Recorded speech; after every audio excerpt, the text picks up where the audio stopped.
naza ya kokauka naza eloko te oza raison na ngai ya kozala nazanga yo nazala nani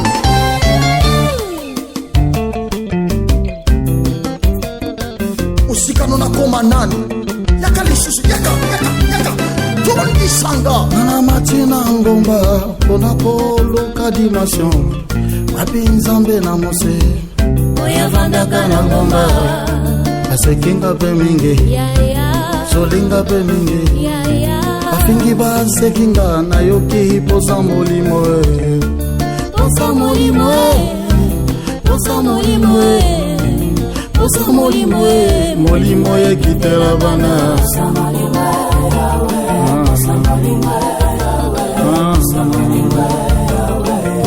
molimo ekitela bana posa molimo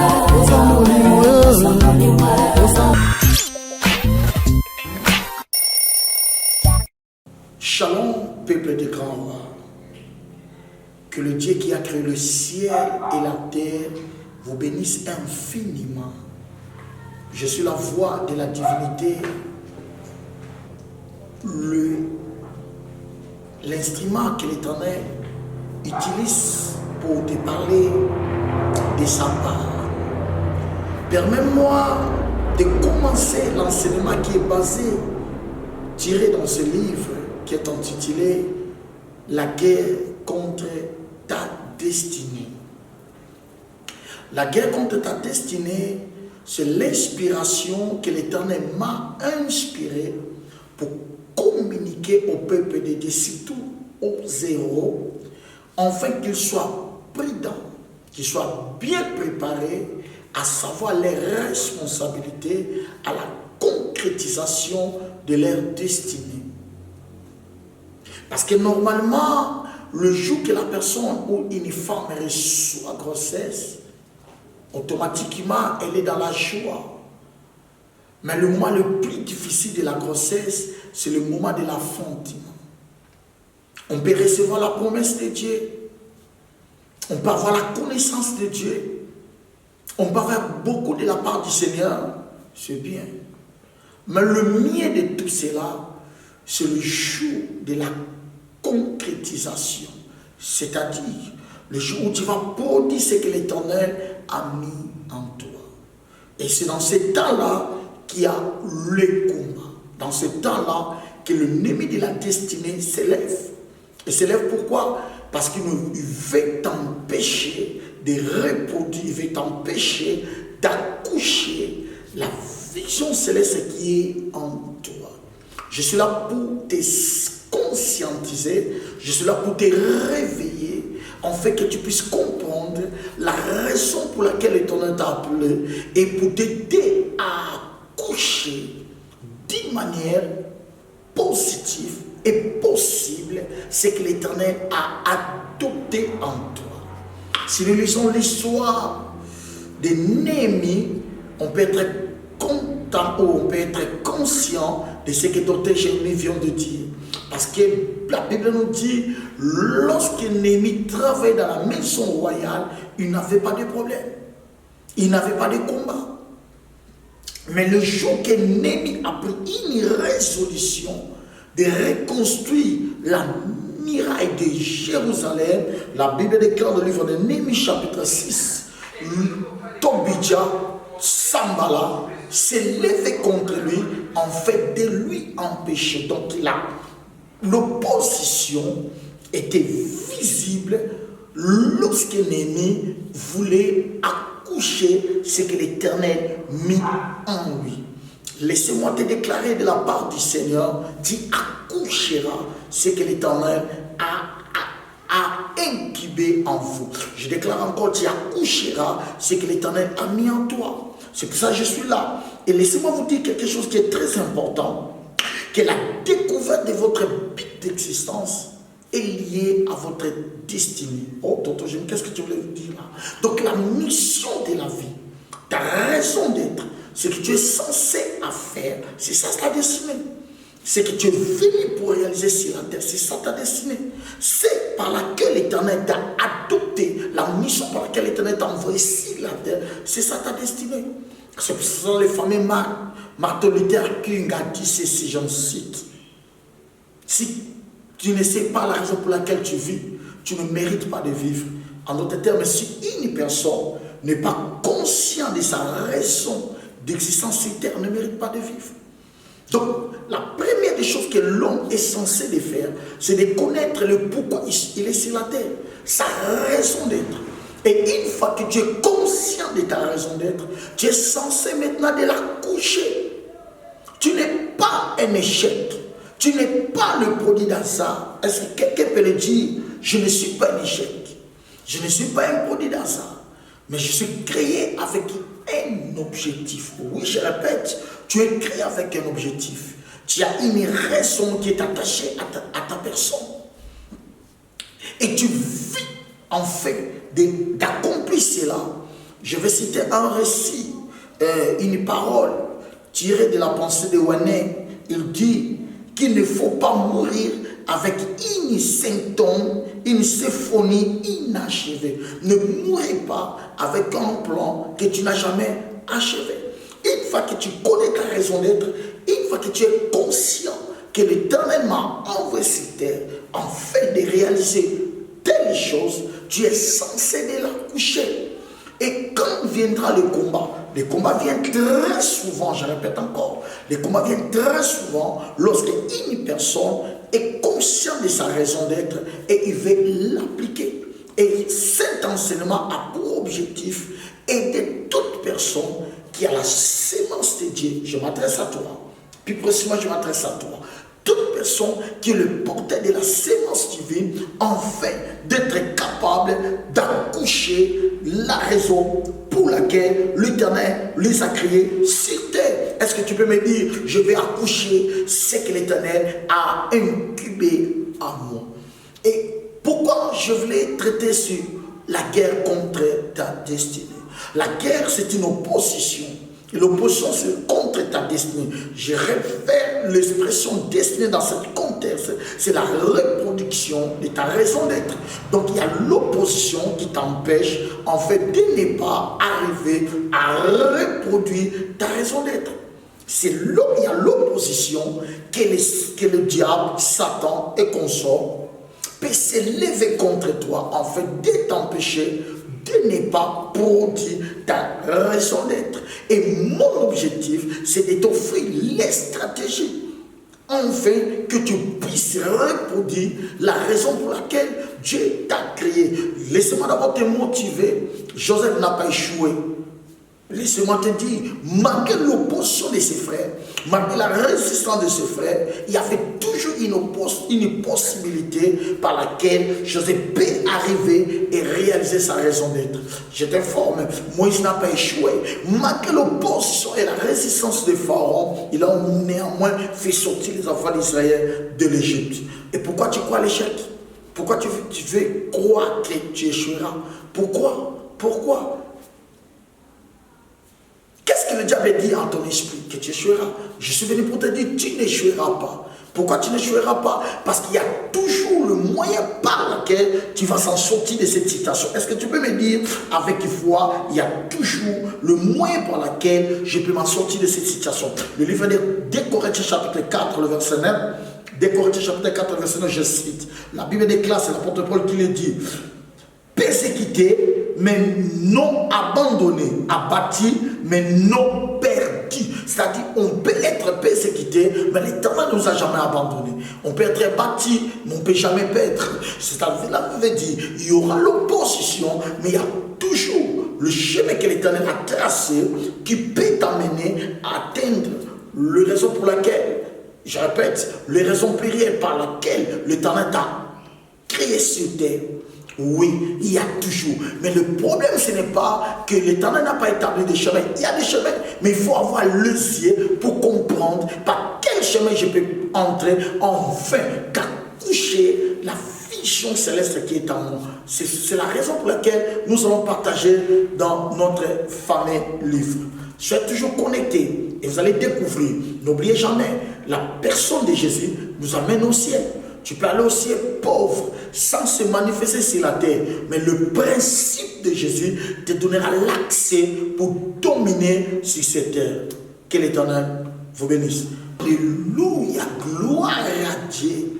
Quand tu arrives à découvrir ta raison d'être, tu deviens un problème vivant pour Satan. Parce que Satan a peur de toute personne qui vient de découvrir sa raison d'être. Satan n'a pas peur de ta beauté. Satan n'a pas peur de ton argent. Satan n'a pas peur de tes diplômes. Mais Satan a peur des visionnaires. Satan a peur des gens qui ont découvert les raisons d'être. C'est pour cela que Satan s'élève pour combattre cette telle personne. Satan s'élève pour créer une opposition. Parce que l'objectif de la guerre, c'est de t'empêcher de ne pas conquérir la terre par laquelle l'Éternel t'a créé pour conquérir. L'objectif de combat, c'est de t'empêcher de ne pas se manifester la nature par laquelle l'Éternel t'a créé. L'objectif du combat, c'est quoi? C'est de faire perdre le temps important de ta vie dans des choses inutiles. L'objectif du combat, c'est de t'empêcher d'être le vrai toi. L'objectif du combat, c'est résister, afin que tu ne puisses pas arriver à produire ce que l'Éternel a créé pour toi. Et c'est pour cela que l'apôtre Paul avait l'assurance que malgré le combat, mais nous sommes censés arriver. Laissez-moi citer le livre de Philippiens chapitre 3, les versets 13 à 14, où la Bible déclare, l'apôtre Paul dit, frère, je ne pense pas l'avoir saisi, mais j'ai fait une chose, oubliant ce qui est en arrière et me portant vers ce qui est en avant, je cours vers le but pour remporter le prix de la vocation céleste en Jésus-Christ. Oh my God, je cours, je répète encore, je cours vers le but. J'oublie mes combats, j'oublie mes difficultés, j'oublie ce que les moquets parlent à mon sujet, j'oublie des fois mes échecs aussi, mais je cours vers le but, je cours vers ma raison d'être, je cours afin d'apporter.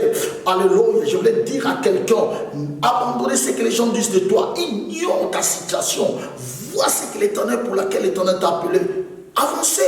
Je suis là pour te dire, avancez encore, avancez. Il y a toujours quelque chose qui est lié à ta personnalité. Il y a toujours quelque chose qui est lié à ta personne. Il y a toujours quelque chose qui est lié à ta destinée. C'est pour cela que l'apôtre Paul dit, je cours vers le but de la vocation céleste. Et ce livre qui est intitulé La guerre contre ta destinée, c'est l'inspiration que l'Éternel m'avait donnée, qui est écrit dans le livre des Hébreux, chapitre 11, le verset 24. La Bible dit, c'est par la foi que Moïse devient grand. Il refusa d'être appelé fils de fille de Pharaon, je répète, c'est par la foi que Moïse devient grand.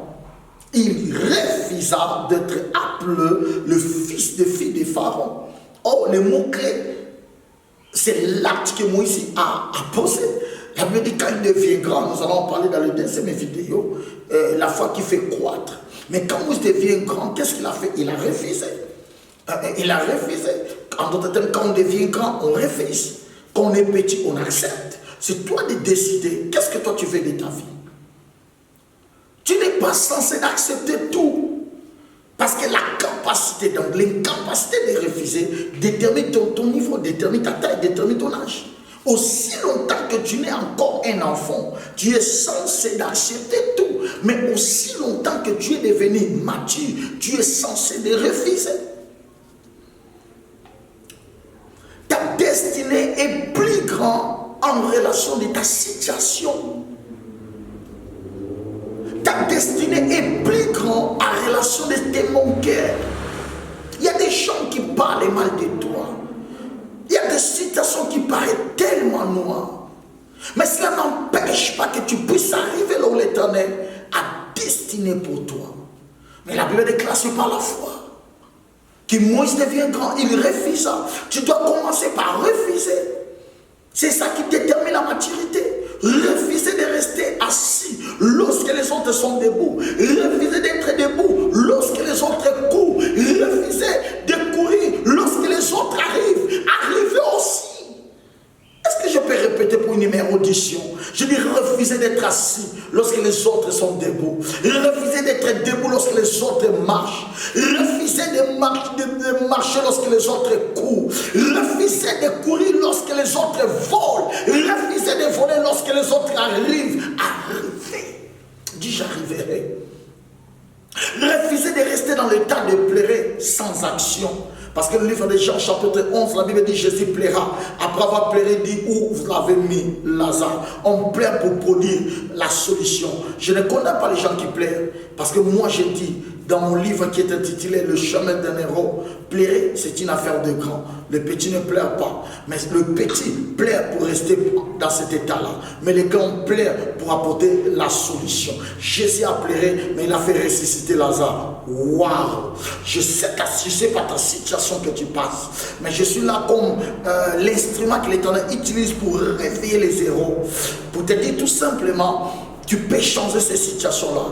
Le jour que tu prendras une décision en disant je refuse d'être dominé, je refuse d'être limité, je refuse. Tu peux le faire. Et c'est pour cela que l'Éternel a envoyé cet enseignement. Apôtre Paul savait qu'il y aura des moments de combat. Si je ne te dis pas qu'il n'y aura pas de combat, je mens. Il y aura l'opposition. Mais ce n'est pas l'opposition qui détermine ta destinée. C'est à toi de déterminer ce que tu veux pour ta vie. Ce n'est pas tes ennemis qui déterminent ton avenir. C'est à toi de déterminer ce que tu veux. Ce n'est pas le moncaire qui détermine ton futur. C'est à toi de déterminer ce que tu veux. La télévision ne détermine pas ton futur. Oh mon Dieu. J'ai dit l'internet ne détermine pas ton futur. Non. Ton mariage ne détermine pas ton futur. Ne dis pas que oh non, c'est à cause de mon mariage que je n'ai pas de futur. Non. Ne dis pas parce que je manque le diplôme que je suis limité. Non. Ne dis pas que parce que le pays n'a pas d'argent que ma vie est limitée. Non, c'est à toi de décider et de changer l'histoire de ta vie. Quand l'Éternel a adopté la promesse, la sémence en toi, tu n'avais pas le diplôme, tu n'avais pas le mariage, tu n'avais pas des enfants. Quand l'Éternel avait adopté, incubé sa sémence en toi, il n'y avait pas un pays. Et celui qui t'a appelé est juste. Il sait que tu es capable d'arriver. Ce livre, c'est un produit inspiré par l'Éternel pour impacter ta vie et transformer ta destinée. Nous allons se raconter à notre deuxième émission que l'Éternel vous bénisse. Laisse-moi prier pour toi. Prends ton main et mets ça dans ton cœur. J'ai fait une déclaration prophétique pour toi, que ta destinée soit faite. J'affecte ton esprit. J'affecte encore ton esprit. J'ai déjà fait ton esprit. Que l'onction fraîche soit sur toi. Que le lion qui est à l'intérieur de toi réagisse par le nom puissant de Jésus. Amen.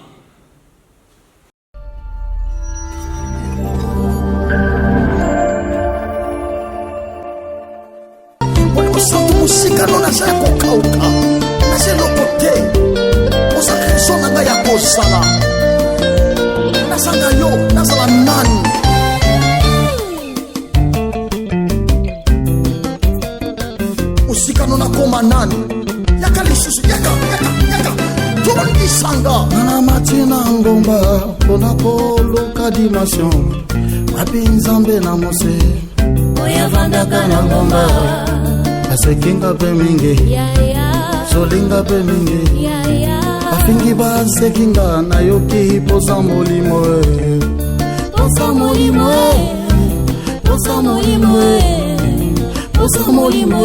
molimo ye kitela bana